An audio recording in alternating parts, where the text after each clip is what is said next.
Hello and welcome to The Essential Reads. My name is Isaac and my goal is to bring to you a bunch of classic audiobooks in an easy and accessible way. We are continuing with North and South by Elizabeth Gaskell, and this is Chapter 20, Men and Gentlemen. Old and young, boy, let 'em all eat, I have it. Let 'em have 10 tire teeth apiece, I care not. Rollo, Duke of Normandy. Margaret went home so painfully occupied with what she had heard and seen that she hardly knew how to rouse herself up to the duties which awaited her. The necessity for keeping a constant flow of cheerful conversation for her mother, who, now that she was unable to go out, always looked to Margaret's return from the shortest walk as bringing in some news. "Can your factory friend come on Thursday to see you dressed?" "She was so ill I never thought of asking her," said Margaret dolefully. "Dear, everybody is ill now, I think," said Mrs. Hale, with a little of the jealousy which one invalid is apt to feel for another. "But it must be very sad to be ill in one of those little back streets." Her kindly nature prevailing, and the old Helston habits of thought returning. "It's bad enough here. What could you do for her, Margaret? Mr. Thornton has sent me some of his old port wine since you went out. Would a bottle of that do her good, think you?" "No, Mamma. I don't believe they are very poor. At least they don't speak as if they were. And, at any rate, Bessy's illness is consumption. She won't want wine. Perhaps I might take her a little preserve made of our dear Helston fruit. No, there's another family to whom I should like to give. Oh, Mamma! Mamma! How am I to dress up in my finery and go off and away to smart parties after the sorrow I've seen today?" exclaimed Margaret, bursting the bounds she had preordained for herself before she came in, and telling her mother what she had seen and heard at Higgins's cottage. It distressed Mrs. Hale excessively. It made her restlessly irritated till she could do something. She directed Margaret to pack up a basket in the very drawing-room to be sent there, and then to the family. She was almost angry with her for saying that it would not signify if it did not go till morning, as she knew Higgins had provided for their immediate wants, and she herself had left money with Bessy. Mrs. Hale called her unfeeling for this, and never gave herself breathing time till the basket was sent out of the house. Then she said, "After all, we may have been doing wrong. It was only the last time Mr. Thornton was here that he said those were no true friends who helped to prolong the struggle by assisting the turnouts. And this butcher man was a turnout, was he not?" The question was referred to Mr. Hale by his wife when he came upstairs, fresh from giving a lesson to Mr. Thornton, which had ended in conversation, as was their wont. Margaret did not care if their gifts had prolonged the strife. She did not think far enough for that in her present excited state. Mr. Hale listened and tried to be as calm as a judge. He recalled all that had seemed so clear not half an hour before as it came out of Mr. Thornton's lips. And then he made an unsatisfactory compromise. His wife and daughter had not only done quite right in this instance, but he did not see for a moment how they could have done otherwise. Nevertheless, as a general rule, it was very true what Mr. Thornton said, that as the strike, if prolonged, must end in the masters bringing hands from a distance, if, indeed, the final results were not, as it had often been before, the invention of some machine which would diminish the need of hands at all, why, it was clear enough that the kindest thing was to refuse all help which might bolster them up in their folly. But as to this butcher, he would go and see him the first thing in the morning, and try to find out what could be done for him. Mr. Hale went the next morning as he proposed. He did not find Butcher at home, but he had a long talk with his wife, promised to ask for an infirmary order for her, and, seeing the plenty provided by Mrs. Hale, and somewhat lavishly used by the children, who were masters downstairs in their father's absence, he came back with a more consoling and cheerful account than Margaret had dared to hope for. Indeed, what she had said the night before had prepared her father for so much worse a state of things that, by a reaction of his imagination, he described all as better than it really was. "But I will go again and see the man himself," said Mr. Hale. "I hardly know as yet how to compare one of these houses with our Helston cottages. I see furniture here which our labourers would never have thought of buying, and food commonly used which they would consider luxuries. Yet for these very families there seems no other resource now that their weekly wages are stopped but the pawn shop. One had need to learn a different standard up here in Milton." Bessy, too, was rather better this day. Still she was so weak that she seemed to have entirely forgotten her wish to see Margaret dressed, if, indeed, that had not been the feverish desire of a half-delirious state. Margaret could not help comparing this strange dressing of hers, to go where she did not care to be, her heart heavy with various anxieties, with the old, merry, girlish toilets that she and Edith had performed scarcely more than a year ago. Her only pleasure now in decking herself out was in thinking that her mother would take delight in seeing her dressed. She blushed when Dixon, throwing the drawing-room door open, made an appeal for admiration. "Miss Hale looks well, ma'am, doesn't she? Mrs. Shaw's coral couldn't have come in better. It just gives the right touch of colour, ma'am. Otherwise, Miss Margaret, you would have been too pale." Margaret's black hair was too thick to be plaited. It needed rather to be twisted round and have its fine silkiness compressed into massive coils that encircled her head like a crown, and then were gathered into a large spiral knot behind. She kept its weight together by two large coral pins, like small arrows for length. Her white silk sleeves were looped up with strings of the same material, and on her neck, just below the base of her curved and milk-white throat, there lay heavy coral beads. "Oh, Margaret, how I should like to be going with you to one of these old Barrington assemblies, taking you as Lady Beresford used to take me." Margaret kissed her mother for this little burst of maternal vanity, but she could hardly smile at it. She felt so much out of spirits. "I would rather stay home with you. Much rather, mamma." "Nonsense, darling. Be sure you notice dinner well. I shall like to hear how they manage these things in Milton. Particularly the second course, dear. Look what they have instead of game." Mrs. Hale would have been more than interested. She would have been astonished if she had seen the sumptuousness of the dinner table and its appointments. Margaret, with her London-cultivated taste, felt the number of delicacies to be oppressive. One half of the quantity would have been enough, and the effect tighter and more elegant. But it was one of Mrs. Thornton's rigorous laws of hospitality that of each separate dainty enough should be provided for all the guests to partake, if they felt inclined. Careless to abstemiousness in her daily habits, it was part of her pride to set a feast before such of her guests as cared for it. Her son shared this feeling. He had never known, though he might have imagined and had the capacity to relish, any kind of society but that which depended on an exchange of superb meals. And now, though he was denying himself the personal expenditure of an unnecessary sixpence, and had more than once regretted that the invitations for this dinner had been sent out, still, as it was to be, he was glad to see the old magnificence of preparation. Margaret and her father were the first to arrive. Mr. Hale was anxiously punctual to the time specified. There was no one upstairs in the drawing-room but Mrs. Thornton and Fanny. Every cover was taken off, and the apartment blazed forth in yellow silk damask and brilliantly flowered carpet.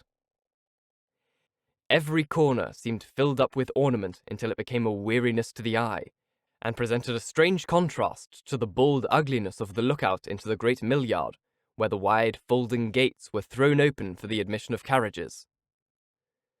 The mill loomed high on the left-hand side of the window, casting a shadow down from its many stories, which darkened the summer evening before its time. "My son was engaged up to the last moment on business. He will be here directly, Mr. Hale. May I beg you take a seat?" Mr. Hale was standing at one of the windows as Mrs. Thornton spoke. He turned away, saying, "Don't you find such close neighbourhood to the mill rather unpleasant at times?" She drew herself up. "Never. I am not to become so fine as to desire to forget the source of my son's wealth and power. Besides, there is not such another factory in Milton. One room alone is 220 square yards. I meant that the smoke and noise, the constant going out and coming in of the workpeople might be annoying." "I agree with you, Mr. Hale," said Fanny. "There is a continual smell of steam and oily machinery, and the noise is perfectly deafening." "I've heard noise that was called music far more deafening. The engine room is at the street end of the factory. We hardly hear it, except in summer weather, when all the windows are open. And as for the continual murmur of the workpeople, it disturbs me no more than the humming of a hive of bees. If I think of it at all, I connect it with my son, and feel how all belongs to him, and that his is the head that directs it. Just now there are no sounds to come from the mill. The hands have been ungrateful enough to turn out, as perhaps you have heard. But the very business of which I spoke when you entered had reference to the steps he is going to take to make them learn their place." The expression on her face, always stern, deepened into dark anger as she said this. Nor did it clear away when Mr. Thornton entered the room, for he saw in an instant the weight of care and anxiety which he could not shake off, although his guest received from him a greeting that appeared both cheerful and cordial. He shook hands with Margaret. He knew it was the first time that their hands had met, though she was perfectly unconscious of the fact. He inquired after Mrs. Hale, and heard Mr. Hale's sanguine, hopeful account, and, glancing to Margaret, to understand how far she agreed with her father, he saw that no dissenting shadow crossed her face. And as he looked with this intention, he was struck anew with her great beauty. He had never seen her in such a dress before, and yet now it appeared that such elegance of attire was so befitting her noble figure and lofty serenity of countenance that she ought to go always thus apparelled. She was talking to Fanny. About what, he could not hear, but he saw his sister's restless way of continually arranging some part of her gown, her wandering eyes, now glancing here, now there, but without any purpose in her observation. And he contrasted them uneasily with the large, soft eyes that looked forth steadily at one object, as if from out there light beamed some gentle influence of repose. The curving lines of the red lips just parted in the interest of listening to what her companion said, the head a little bent forward so as to make a long, sweeping line from the summit, where the light caught on the glossy raven hair, to the smooth, ivory tip of the shoulder. The round white arms and taper hands laid lightly across each other, but perfectly motionless in their pretty attitude. Mr. Thornton sighed as he took in all this with one of his sudden, comprehensive glances. And then he turned his back to the young ladies, and threw himself, with an effort, but with all his heart and soul, into a conversation with Mr. Hale.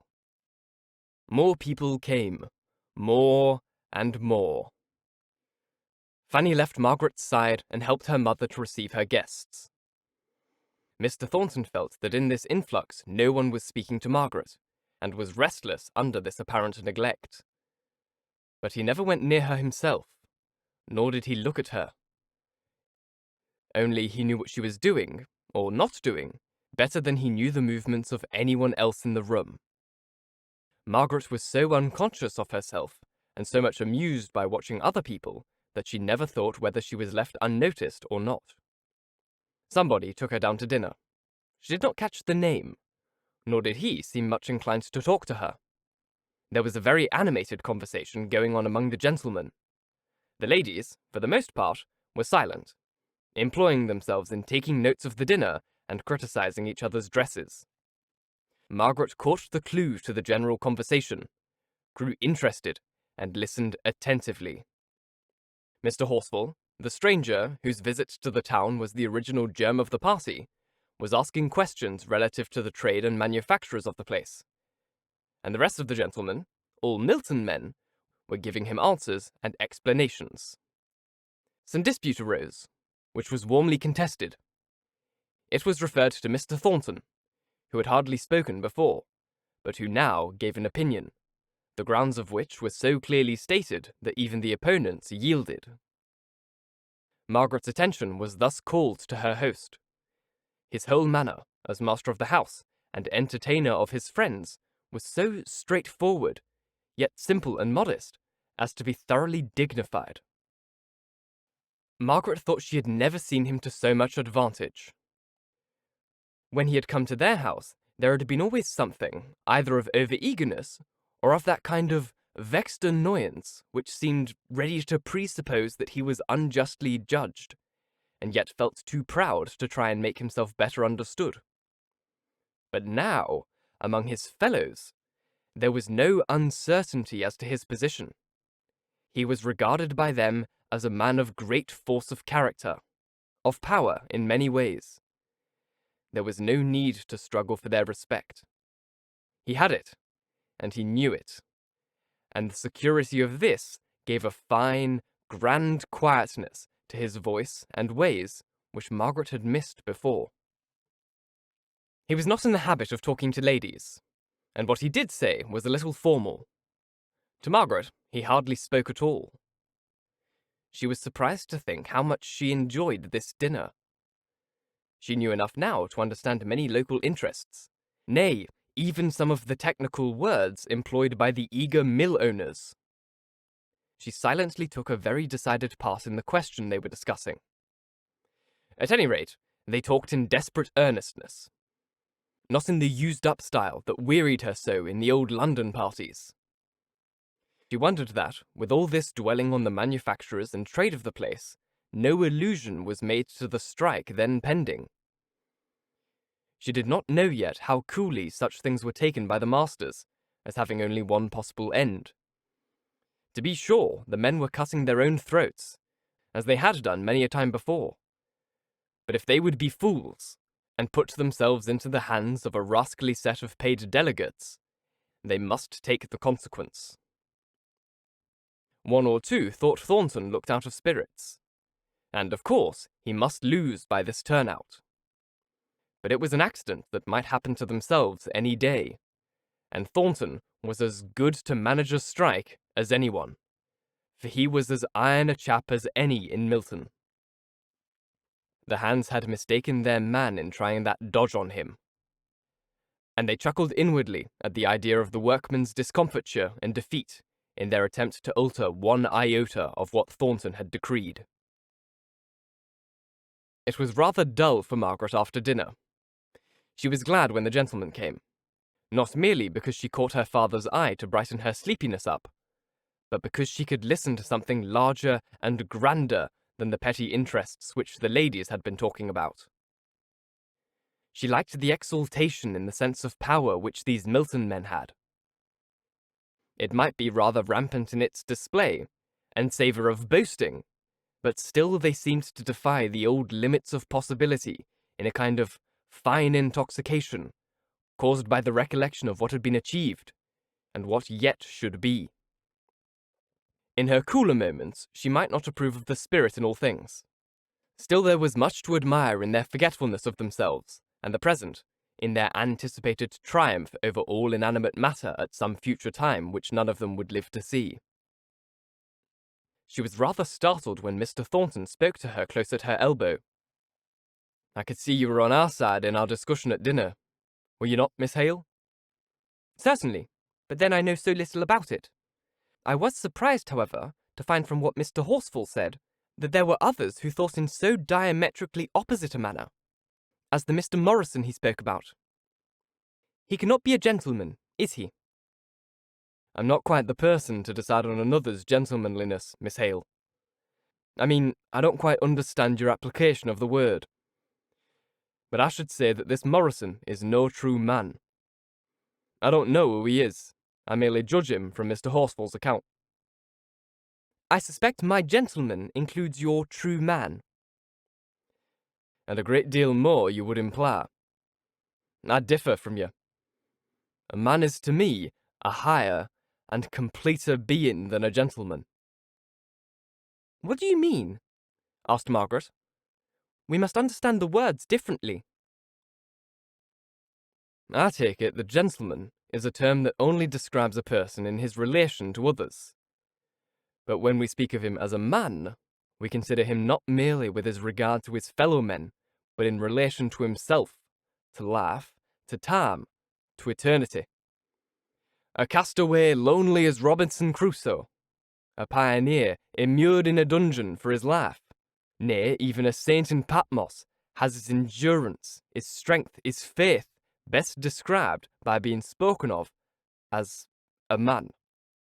I'm rather weary of this word gentlemanly, which seems to me to be often inappropriately used, and often, too, with such exaggerated distortion of meaning, while the full simplicity of the noun man and the adjective manly are acknowledged, that I am induced to class it with the cant of the day.